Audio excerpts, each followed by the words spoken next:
Hello, and welcome to a new episode of From the Honeycomb, a podcast that creates a spark of positive energy. Here we discuss all things architecture and design, to travel, exploring Vastu Shastra with a modern approach, and I especially love connecting with other like-minded women and sharing their story. I'm your host, Katerina Borinova, and welcome to From the Honeycomb. Now, as many of you know, I have been studying for my architecture exams over the last few years, and the end of this challenging time is finally over for me. I am officially a licensed architect in the state of California.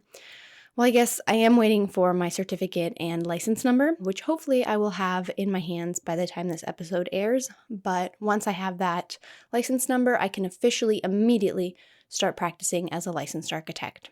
And so I've gotten many questions about sharing my CSE journey, my California exam journey, and I'm going to talk about that specifically in today's episode. If you are curious to learn about the other architecture exams, the other processes, the AREs, the national exams, if you're curious about hearing about my journey on those, I'll provide links in the show notes for 2 episodes. Episode number 28, The Road to Architecture Licensure, and episode number 35, The Journey of Perseverance and Making Your Dream a Reality, where I talk more about my other architecture journey and those exams in all those episodes.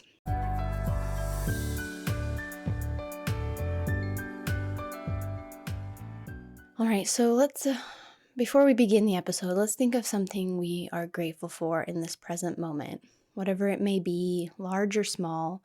Whatever has brought you a sense of gratitude in this present moment. And for me, since this episode is centered around me passing my last exam, I have to say I am grateful for having this exam behind me and having passed it on my first try. It was a one and done, and I am so grateful to not have to study ever again if I don't want to. And I won't. I don't want to. I won't want to, unless there's something like for a fun course that I'm taking, but I don't want to study ever again. So I'm grateful that that exam is behind me and I can move on with this next chapter of my life.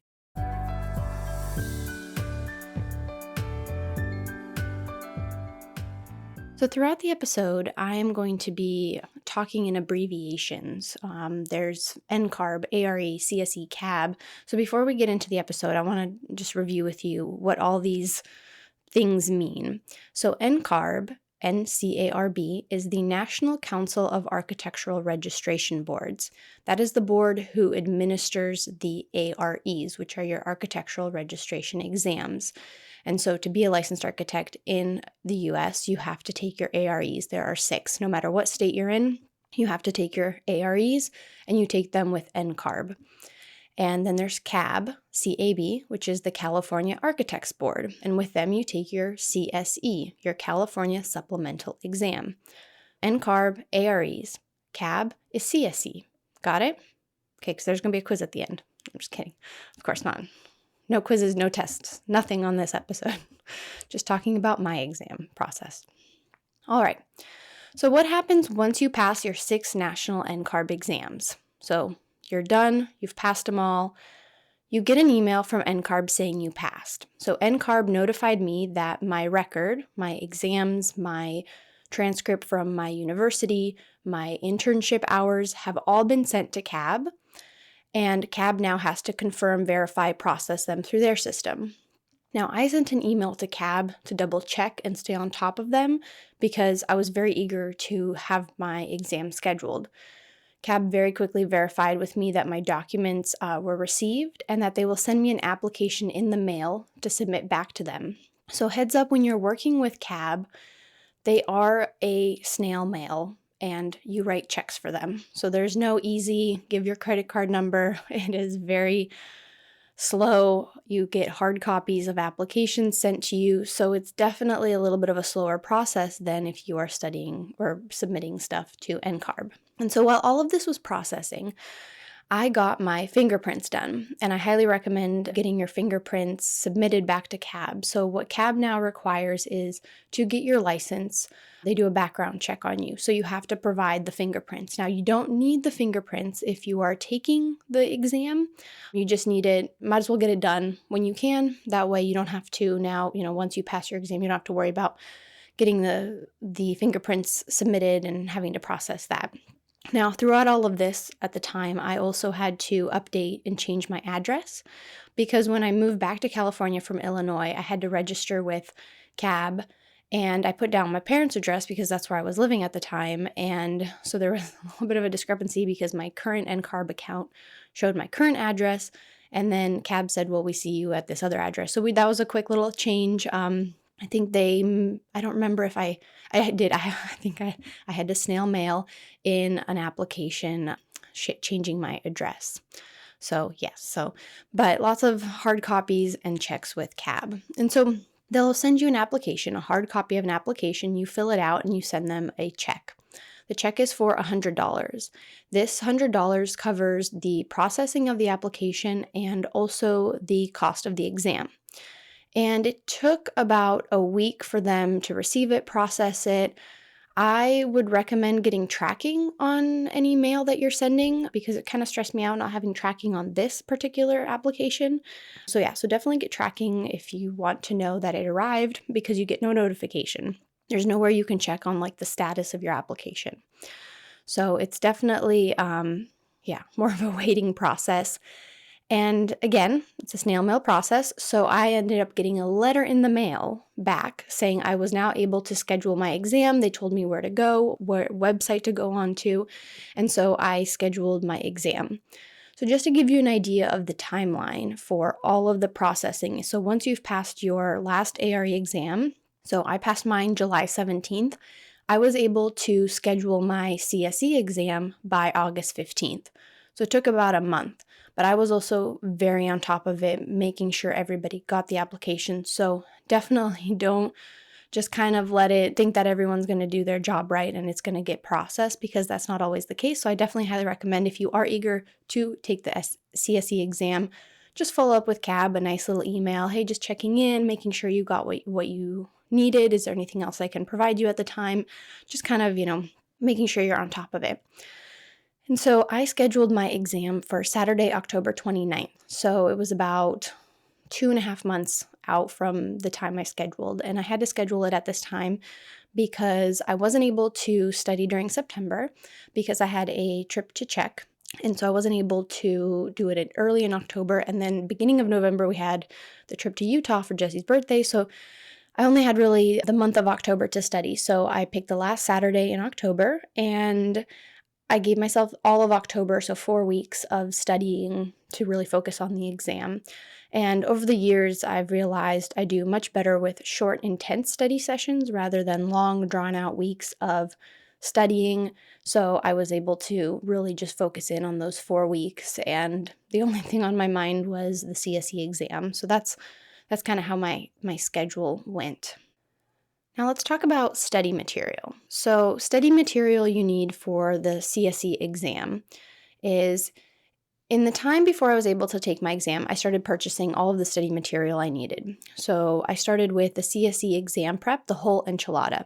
I don't know why it's called that, but so there's the CSE exam prep, the whole enchilada, and it was actually being updated from PDFs to more of a digital version right when I was purchasing it. And David, who is the kind of the brains behind the CSE exam prep, he was, once you sign up, he would email and say, hey, we have an updated version. If you'd like to upgrade, you can do that. And what the digital version is everything was kind of changed. Also, I guess another thing too is within the last few months, CAB changed there used to be 4 categories for the exam, and they changed it to 5 categories, but I guess they didn't let anybody know.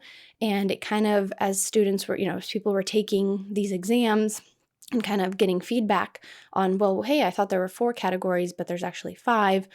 So David actually ended up updating the exam prep material to reflect that change that CAB made. And then it was really nice is he had audio that goes along with what you're reading. So you're listening to him talk. He adds in a little bit more, but it's kind of a nice visual. So you're not just reading, you're also listening to the audio at the same time. So I really liked the CSE digital prep update. And David also reached out to me to see if I wanted to join his September coaching group. So he has a coaching group program you can join. It's an 8-week process. And I kind of reached back out to him, or responded back to him and said, well, I'm taking my exam at the end of October. I know your coaching program begins mid-September. I can't start studying. I'm going to Europe. Should I, can I still benefit from being part of this coaching program? And so he explained to me, how it would work. And he said it was definitely worth it. And I have to say, I loved having the weekly calls with the group. It was really nice to be able to ask questions, and I think I would have definitely done the ARE coaching groups that they also provide. David provides with another colleague of his. And so I think the coaching groups are really good because they also have one-on-one coaching for the ARE exams if you're interested in that, but it felt nice to not go at it alone, and it was really nice to, we have a Slack group and we could ask questions right away. So I didn't feel like I was trying to Google answers. It was really nice to kind of have a group of people studying with you at the same time. So that was definitely very new. I hadn't done that with the AREs.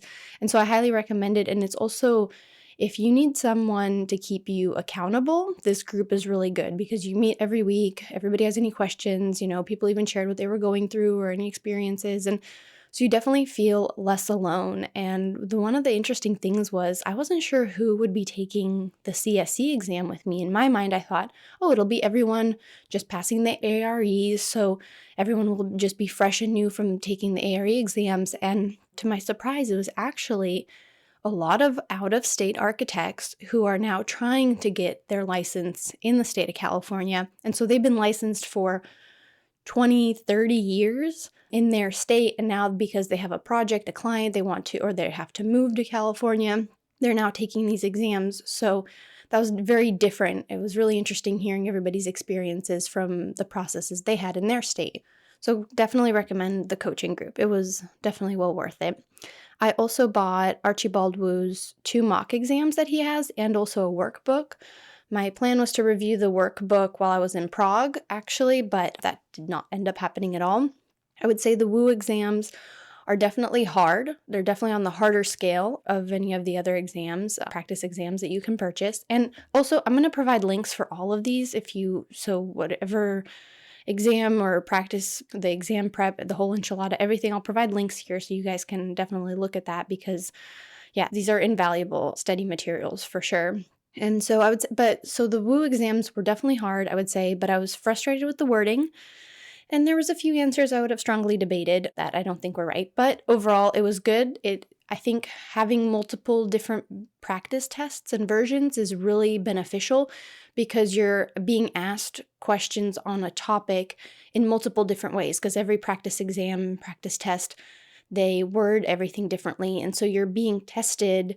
It's a nice variety of how you're being tested on the material. I also use some of the Schiff Hardin lectures from the ARE exams to help review contracts because you have to pretty much memorize the B101, A1, A201. It wasn't the C401, you didn't have to do that. But there's multiple contracts very similar from the ARE exams that you have to memorize. So I like those lectures. Those are really helpful. So I had those. And then I also use Designer Hacks, which is a really good mix of practice quizzes and practice tests. They also are part of the ARE. They have all the ARE exam practice tests.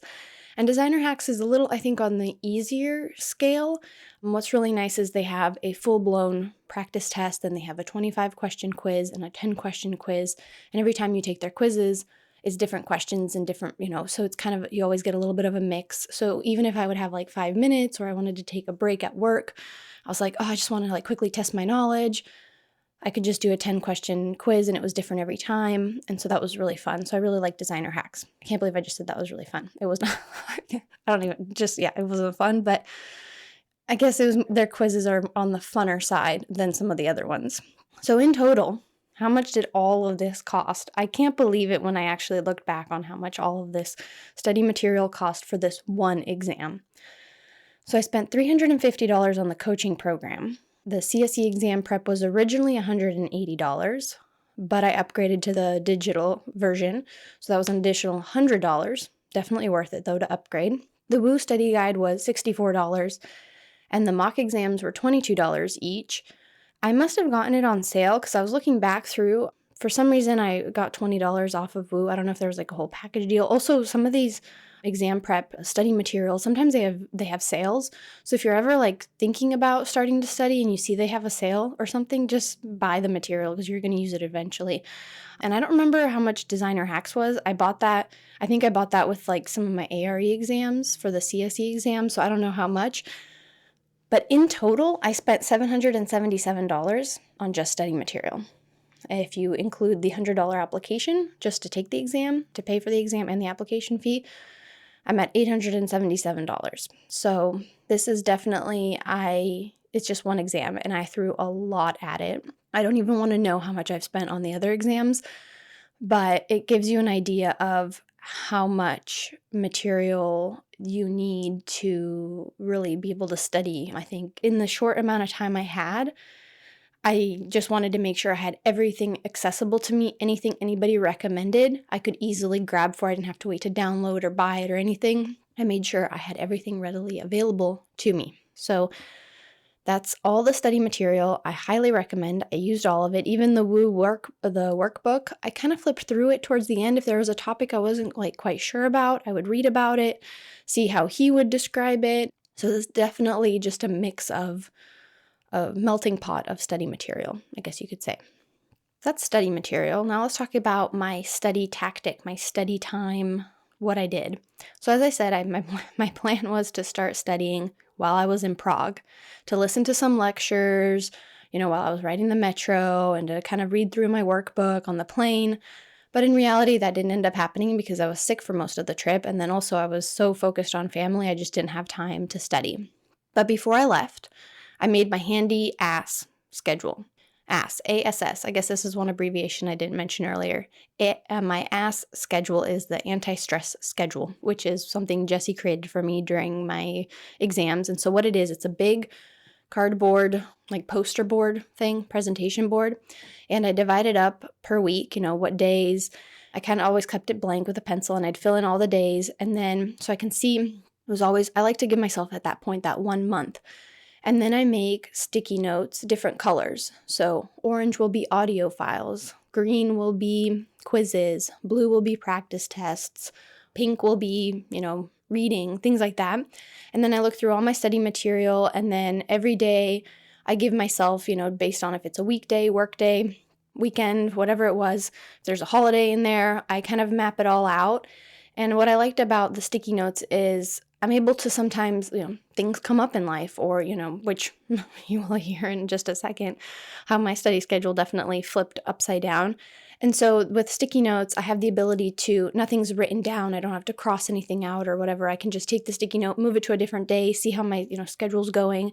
And so that sticky note, my ASS sticky note was really, really helpful, really beneficial. I'll probably post a photo of that on Instagram, actually, so you guys can see what that looks like. But yeah, so my schedule was come back from Prague and then have 4 weeks of studying before my exam. But unfortunately, I ended up getting COVID. So I had to work from home, and I definitely felt very worn out. Jet lag, COVID, stress of getting, back to work after being gone for 2 weeks. It was a lot. But thankfully, when I was sick, I mostly was sick with a cough and like a runny nose. Jesse had COVID when he was studying for his contractor's exams earlier this year, and he had like the brain fog. Thankfully, I did not have brain fog. I just was very exhausted, which wasn't ideal, but at least I didn't have like that brain fog, so I could continue studying. So my original weekday schedule was to wake up at 4:30, study for about an hour, get ready for work, go to work. At work, maybe take a practice quiz here or there if I had a break. Then I come home, maybe get on my yoga mat. I study before dinner, I study after dinner. But obviously with working from home and being sick the first week and a little bit of the second week of my study, I really focused more on rest and sleep. So I didn't study as intensely, but I did definitely have to change up my study schedule. So obviously the sticky note situation was really beneficial because I started to move a few things around just based off of this last minute, bump. And then every Tuesday I would join my weekly group call. And although I was about 3 weeks late into the group, I caught up because there was always recordings of the group calls. And then in that group, I would ask any questions I needed. I would review with the group. Yeah, it was just kind of nice to always check in weekly with them. And then my weekend schedule was to get up around 6 or 7, And then I would eat breakfast, take a practice test, and then after my practice test, I would take a break, kind of, maybe do a load of laundry. Then I would go back, review my exam, see how I did, and review any questions, any topics I needed to kind of look back on. And this would get me to about lunchtime. After lunchtime, I would stay for maybe an hour or two, kind of depending on how I was feeling, because, keep in mind, I was still recovering from COVID, and I would work a 40+ hour work week. So there was a lot of studying, and it was just a lot. And I had a total of 4 weeks of studying. And although the first week, really, it is hard to call like a full week of studying. My final week before my exam started on the full week before my exam. That was on Saturday, the 29th. I really focused on relaxing, getting into the mindset for the exam, and just reviewing my notes, reviewing, taking practice quizzes, taking practice tests. I also have to thank Bryn from Be Young Design for making her little like cheat sheet bubble diagram. It was a free study tool, because I used that last week to really reinforce what I knew, make sure I understood what agencies went to what.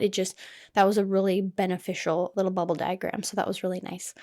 And then the day before the exam, I worked from home. I took it easy. I took a bath, got on my yoga mat, made sure to exercise to release any stress, went for a walk on the beach, and then I ate my traditional pre-test dinner, which is smoked salmon and rice, and then maybe I think I watched like a show or something, and then just made sure to go to bed early. Then the morning of the exam, I ate breakfast. It was a toast with vegan butter, hard-boiled egg, and banana. I'd have a small cup of coffee and some water. And then I headed to the exam, to the testing center. And this is finally, I can't believe it. Every time I drove to take my ARE exams, I was like, why don't I have a playlist for this to pump me up, to get me motivated? And for this last exam, I made a playlist. And so I had a playlist play the whole way to the exam center. I think it was about a 25-minute, 30-minute drive. So just good upbeat songs. So I highly recommend that. Just put on a playlist before you go to the exam center so that you can really just like pump yourself up. And once I got there, I went in for the exam. Now, one thing I really want to cover so I'm in the exam, is the difference between taking the ARE and the CSE exams. There's big difference. So the ARE has questions that are multiple choice. It also has pick 4 out of 6. It has questions about dragging and dropping elements into stuff. Fill in the blanks. You do hot spots, clicking on certain things. So multiple variations of questions. You have 2 case studies at the end. And each of the 6 exams, of course, has a different number of questions. And there's calculations that require you to fill in the answer, and hopefully you calculated it right. And the big thing is there's no paper. Everything is digital now. We used to have a scratch piece of paper. I think one of the worst things that NCARB did is take away our scratch paper, because we are architects, or we're trying to be architects, and we think with pencil and paper. And, when they give you scenarios, you can draw something out. Like, that's how we work. And so the digital board is just, I think, a terrible thing that NCARB did, that we now have to draw with our mouse on a very poorly, unfortunately, designed, I think, digital board. So I definitely have clearly not very happy about that change they made, but it is what it is. Now, the CSE exam is very different I think it feels very much different. It's all multiple choice questions with 2 project scenarios. All the multiple choice questions, it's A, B, C, D, essentially. And there's no pick 2, there's no pick 3, pick 4. Sometimes there were some like, pick the 2 that are the best, or things like that.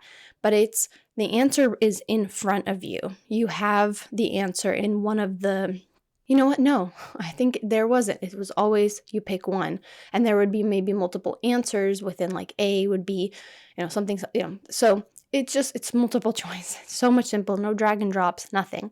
And then there's the 2 project scenarios. Now, the project scenarios, I guess, are similar to the ARE case studies, except you get a physical book with, I think, 3 or 4 project scenarios. So there's plans, elevations, sections, a site plan, and description of the project. And so when you're reviewing the questions on the computer screen, they refer you to the physical copy in front of you. And you also get a scratch piece of paper, but mine was digital. And it was actually funny. It's called a boogie board. And so when the proctor was sitting me down at my station, and she's like, okay, and here's your boogie board. I said, my what? And she said, oh, this it said boogie board on it. It was like a little digital screen. So I had a little pen and I would write on it, and then you just press a button and it clears everything. But she's like, this is like your scratch piece of paper. I was so excited. I had a pen and something to write on for this exam. Like after taking the AREs and not having it and having that stupid digital whiteboard, it was so nice to hold a pencil in my hand for this exam. And especially because there was a moment where I had a question about something about relocating a condenser unit to a roof and having to deal with like a building height requirement. And this question came up about mid-exam. So of course, I'm getting a little tired and I just couldn't figure out for some reason what they were describing. And so I just dropped my head to like think, and then I realized, oh look, I have this boogie board, this scratch piece of paper in front of me. And I was like, wait, I can draw. So it was so liberating after having to struggle with that stupid digital board on the last few ARE exams to be able to draw out the scenario of what they were describing to me. It's just, yeah, the boogie board was amazing. And so overall, my time management, I would say, is great. I ended up having about 20 minutes to review. One difference thing, too, is in the ARE exams, you can take a break. And the break is like a scheduled break. So you say you're going to take your break and the clock stops on your exam. In the CSE exam, you can go take a break, but the clock still keeps running. So I waited to answer all of my questions. Then I went to take a break to use the restroom, and you can only be gone for like 5 minutes. And then they tell you if you don't come back in 5 minutes, they can like exit your exam and you can't finish the exam. So that was kind of nerve-wracking, but they just don't want you, I think, like wandering around looking for, going back to your car and getting answers or something from there. But so I went to use the restroom, came back, and then I reviewed the final questions that I had marked, because you can flag the questions that you want to kind of review and go back to. So I think overall, I have to say the CSE exam is much easier. It was much easier than the AREs for me. As I said, the answer is right there in front of you. There isn't a fill in the blank or pick the best out of 6. It's one of the answers staring back at you. So really, you have a 25% chance to get the question right. And I also think, having come off of the AREs so recent, I had a lot of the contracts memorized already. And so while I was studying and reviewing them, I didn't get too deep into them. And so it was a lot easier for me to just, jump in and already know the material for the contracts. And so, and as I mentioned in my coaching call, since there were a lot of already licensed out-of-state architects, so for them who had been practicing for so long, you may be using their own contracts, they did mention, they're like, wow, we have to really, the one gentleman from New York, he's like, these contracts don't make sense. Like, my contract is written way better. It's really frustrating having to memorize this contract I'm never going to use. So I can see how it can be difficult to learn a new contract, to memorize it. So definitely coming off of the ARE exams, I felt like that was a huge advantage that I had. And I think another huge advantage is also, I work at a small firm in California. I'm working at a small firm. I am part of the process. I've only ever worked at a small firm, so I have no experience working at a large firm. But at a small firm, you are so part of the process through all of the submittals. And so I've worked with the various agencies, and I've had to submit projects to the California Coastal Commission. I've worked with Caltrans on getting encroachment permits. So I was very familiar with the names, with the processes already. And so I think that was a huge benefit also in my short time, the 4 weeks of studying. A lot of what I was studying, I was doing at work, or I had just completed at work, and it was a lot of material that I already knew and was very applicable to my day-to-day job, where the AREs were on a national level. We're covering snow load calculations. I don't have to deal with snow load calculations where I work in, Southern California on the coast. So there's definitely a huge advantage to being from California. And that was also something I noticed in my coaching call, is the process I know in California to get plans through, the city is very almost standardized throughout the state.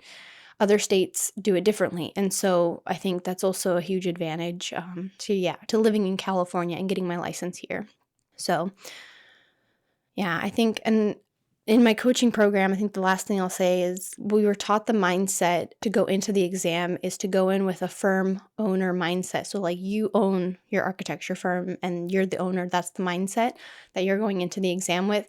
And I definitely already channel that energy, I think. So I also had that going in. So I feel like there was a lot of advantages to me getting into the exam. So I think that definitely helped. So getting the results, I want to share that process as well. So in the ARE exams, for example, you can get a provisional pass or fail. So at the end of the test, a screen pops up and asks you if you would like to see if you possibly passed or failed. Not one time did I ever ask to see the results. I didn't trust it. I just couldn't wait. I didn't want, I could wait. I don't want to know. It's kind of an emotional, you just spent like 3.5, 4 on some of the exams, I think 5 hours just taking an exam. I just needed to remove myself from the situation.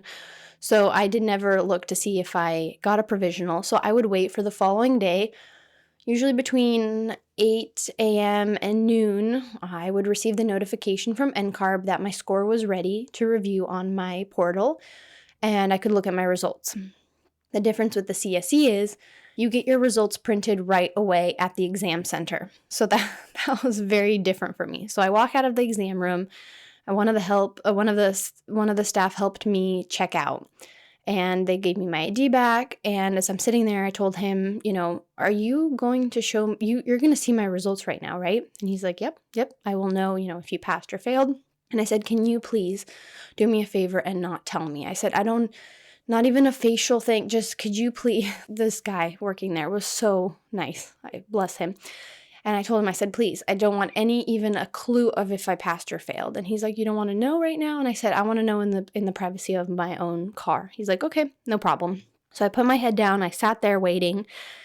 And I heard him print something, and then he got thought he was putting more paper into the printer, and he was doing this, and he was stamping this, and he was doing all this stuff, and I just was like, oh my gosh, don't overthink whatever he's doing. Maybe he's doing something extra. I just don't think about it. And he's like, okay, ready. And so I put my head up, and he folded some pieces of paper over, and he hands it to me with a blank look on his face.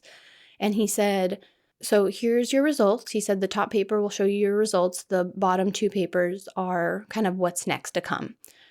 And I'm like, okay. And he's like, okay, that's it. I'm like, okay, well, thank you so much. Have a great day, blah, blah, blah. So I leave the exam room, get in the elevator, go down to the first floor, still folding the paper. I'm just like, I can't look. I don't want to look in front of it because I knew no matter the results, I would burst out crying. So I said, I just want to be in the privacy of my own car. So I come down through the lobby, and it was really sweet. Jesse took me to the exam center so he could be there for the results because he's been there with me every time I found out all of the results for all of the other passes and fails. So it was kind of special for him to be there for the last one. So I walk down the lobby, I walk outside, paper still folded in half. And so he's like, well, what's the results? I said, I haven't looked. He's like, you're kidding me. He's like, you haven't looked? I said, no, I just want to get in the car and look. And so there's actually a video of it because I'm walking and I meet up with Jesse, and then I keep walking to the car, and he's like, hey, I'm filming this right now. And so I look up and I see in the car, his phone is propped up filming us. I'm like, okay, so we can look at the results now.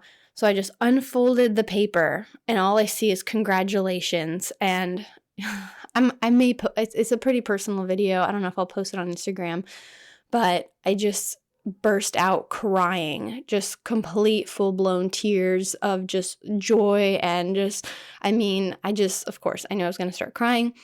And next to me, Jesse is throwing his hands up in the air, cheering. And we never got any of the other results on video, but that's about the exact results or the exact reactions to my passes every time is I would cry. Jesse would get really excited next to me. So, but we do have this one on video, which was really special. I'm really glad Jesse, did film me getting the results. And so, yeah, that's how you get the results. It's very immediate, absolutely immediate. And then, so the other two sheets that I received was the application to apply for licensure now. So that's what's next. So what's next after passing the exam is I have to submit another application to CAB, which is those sheets. And then I also have to submit another check for the license fee. And that license fee is calculated I got it calculated to be $150, and the fee depends on when your license will renew. So your California architectural license renews every odd year on the last day of your birth month. So for me, it's next year, since next year is 2023, it's an odd year, and my birthday is in March, so it's March 31st, so which is really easy to remember. Like, you can't remember your expiration date. And so because I'll have to renew again in March, my fee is much less because I'm paying for a shorter time. So right now, the fees have been submitted. I'm just waiting on my background check to finalize and get my license number, which this time it's coming actually via email, which I was like a little surprised. And then a hard copy will follow with my certificate. And then I can start practicing as a licensed architect immediately. So that is that. I just can't wait for that moment.